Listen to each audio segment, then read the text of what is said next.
If you always feel bothered and frustrated easily, you're lucky to have found this video. You know that feeling, right? When someone says something or does something that just sends a jolt through you and completely tanks your day. It really can feel like you're powerless, just a pinball reacting to whatever life throws at you. But what if I told you that's not the whole story? Not even close. Let's dive in. Now this right here is a truly game-changing idea.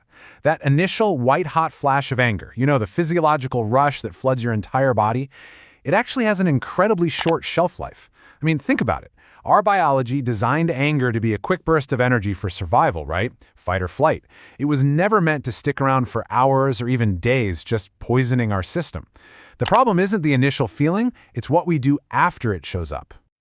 So, let's get into the science of this.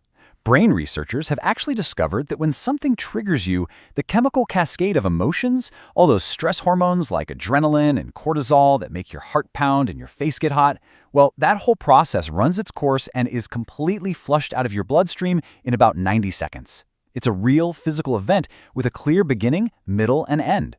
After that minute and a half, the chemical reaction, it's over. Done. And here's the crucial part. If the actual anger chemicals are gone from your body, why are you still fuming 20 minutes later after someone cut you off in traffic? Well, it's because you've chosen to keep it alive. You're replaying the whole thing in your mind. You're rehearsing what you should have said. You're building this whole story about what a terrible person that other driver is. I love this analogy.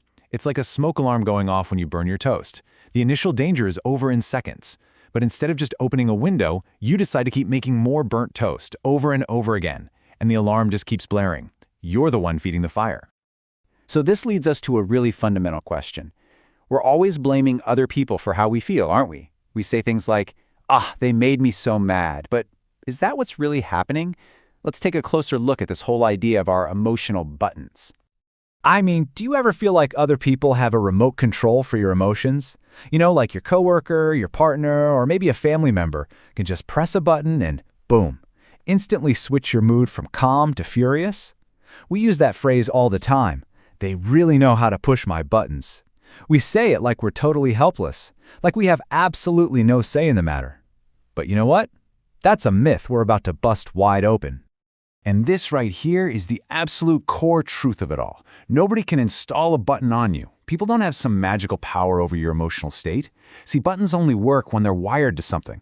So when someone pushes your button, what they're really doing is revealing a sensitive spot that already exists inside of you. It's usually an unhealed wound from your past, or maybe a place where one of your core values is getting stepped on. That sarcastic coworker who gets under your skin, they're not the problem. They're just a spotlight showing you exactly where you might need to do some inner work. And get this, here's another idea that might just change your entire relationship with anger. What you think is anger often isn't the real emotion at all. It's a cover-up. Anger is like this big, tough-looking security guard that steps forward to protect your more fragile, more vulnerable feelings. Why? Because it just feels safer and more powerful to be angry than it does to be hurt or scared. So what's hiding behind that big, tough security guard? Well, usually it's one of these. Think about the last time you really blew up. Maybe your partner forgot your anniversary. You might yell, "You never remember anything," right? That's the anger talking. But what's underneath that? The real emotion is hurt. The unspoken thought is, do I not matter to you? I feel totally forgotten. When you can learn to see past the anger and address the real emotion, the hurt, that's when you open the door for a real conversation. Saying, "I felt forgotten," invites connection. Yelling just builds walls. Okay, so we know anger is a 90-second chemical thing, and that our buttons are actually our buttons. So the next logical question is, how do we actually change how we respond in the heat of the moment? Well, the answer lies in finding this tiny but incredibly powerful little space. This idea, which is often credited to the psychiatrist and Holocaust survivor Viktor Frankl, is just so profound. He realized that even in the most horrific circumstances imaginable, where literally everything was taken from him, the one thing his captors could never control was his response. Most of us live our lives like that space doesn't even exist. Something happens and we just react, instantly, automatically. But that space, it's always there. And learning to find it, that's the real key to emotional freedom. So here's what it looks like in real life. The trigger happens, you get that passive-aggressive email from a colleague. Your body floods with those chemicals we talked about. Your immediate gut impulse is to fire back an even snarkier reply. But right there, in that tiny microsecond between the trigger and your impulse, that is your choice point. This is your superpower space. It's the moment where you can just pause and ask yourself, what response would I be proud of tomorrow morning? Just asking that one question can shift you from a knee-jerk reaction to a thoughtful, powerful reply. So how do you get better at finding that space? You practice activating what's called your observer self. This is the part of your consciousness that's always calm, always present. It's the part of you that can just watch your thoughts and feelings go by without getting all tangled up in them. Instead of being the anger, you observe the anger. For example, your teenager rolls their eyes at you. The automatic reaction is to get defensive, right? But your observer self simply notices, okay, I feel irritation rising in my chest. My heart rate is going up. By just observing the emotion, like it's a weather pattern passing by, you're not hijacked by it. And that gives you the freedom to choose a much more constructive response. Okay, now this next concept, this is a revolutionary reframe that can completely change how you deal with the most challenging people in your life. It does take a little shift in perspective, but trust me, the payoff is huge. Just think about this for a second. What if every single person who frustrates you, annoys you, or triggers you isn't actually an obstacle to your peace? What if they are, in fact, your personal trainer, assigned to you to help you build up your emotional muscles? I mean, just like a physical trainer pushes you through uncomfortable exercises to make you stronger, these emotional trainers are showing you exactly where you need to grow. This perspective totally shifts you from the role of a victim to the role of a student. And here's just how practical this reframe can be. Let's take these examples.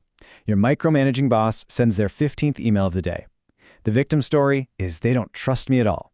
The student story is, okay, this is an opportunity for me to practice my patience. Or a critical family member starts criticizing your choices again. The victim story says, they're just trying to hurt me. The student story says, this is my resilience training. I'm learning to be confident in my choices, no matter what they think. All of a sudden, these frustrating moments become opportunities to level up. Now, shifting your mindset is incredibly powerful, but you also need some practical tools to manage these tough interactions in the moment.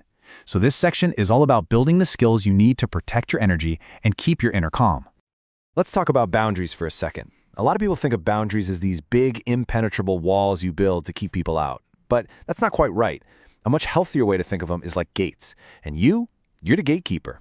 You get to decide what energy, what behavior, and what conversations you allow into your space. It's not about shutting the world out. It's about consciously choosing what you let in. This is a perfect example of what a healthy boundary actually sounds like. It's not aggressive, right? It's assertive and it's crystal clear. Notice the structure here. First, you validate their feeling. I understand you're frustrated. That shows you're listening. Second, you state your limit very clearly, but I don't respond well to yelling. And third, you offer a path forward. Can we talk when you're calmer? This protects your peace without blowing up the relationship. Now, sometimes, even with great boundaries, a conversation just gets too heated. In those moments, the smartest thing you can do is call a timeout. And this is not a sign of weakness. It's a sign of profound emotional intelligence. It's a strategic retreat. You're recognizing that your nervous system is overloaded and your rational brain has basically gone offline. Saying something like, look, this is really important to me, but I need to take a 10-minute break before we continue, that isn't running away. It's a skillful move to prevent you from saying or doing something that could cause hours or even days of damage. All right, we've covered the physiological response, our internal buttons, reframing other people, and setting boundaries. The final and maybe the most powerful piece of this entire puzzle lies in the stories we tell ourselves. Just look at this example. The event itself is neutral. You get a short, direct email from your boss. But that event is not what causes your emotional reaction. Your story about the event does. If you tell yourself story number 1, my boss hates my work, you immediately feel anxiety. But if you choose story number 2, my boss is just busy and direct, your emotional response is completely different. Maybe you feel curiosity or even gratitude. Same exact event, totally different story, completely different reality for you.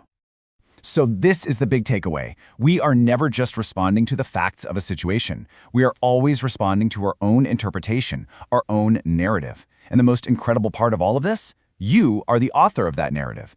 You can't always control what happens to you, but you can always control the story you tell yourself about it. This is where your ultimate power really lies.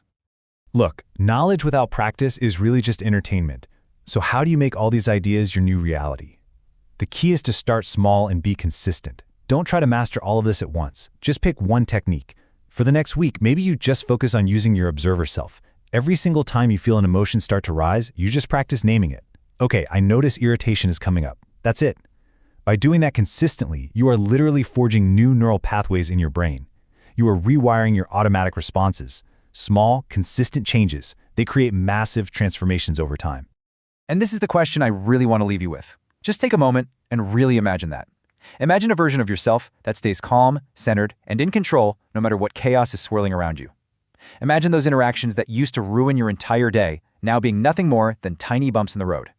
That person isn't some superhuman. They've just practiced these skills until they became second nature. That person is waiting for you, and the roadmap is right here.